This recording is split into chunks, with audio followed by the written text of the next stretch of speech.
Depuis plus de 40 ans maintenant, Rodolphe a dédié sa vie aux Beatles. Collectionneur amateur, il rassemble au fil des années près de 8500 pièces.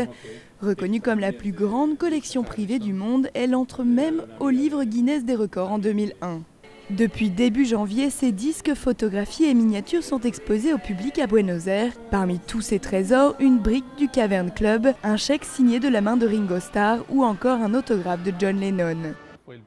Ça a été le premier objet de valeur ajouté à la collection. À partir de là, j'ai commencé à devenir collectionneur professionnel ou à professionnaliser ma passion.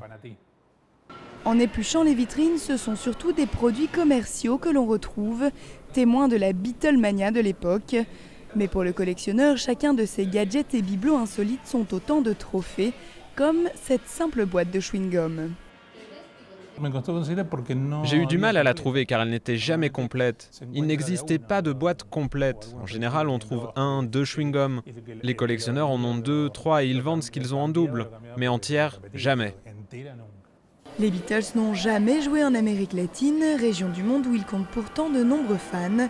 En un mois, 3500 d'entre eux sont déjà venus.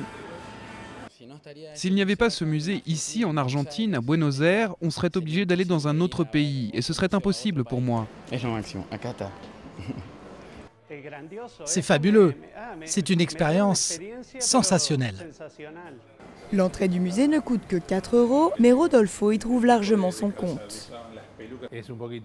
C'est pas seulement pour que les gens en profitent, c'est aussi pour moi, parce que sinon les objets sont toujours dans des coffres ou des caisses. Les avoir comme ça en vitrine, ça me permet d'en profiter tous les jours.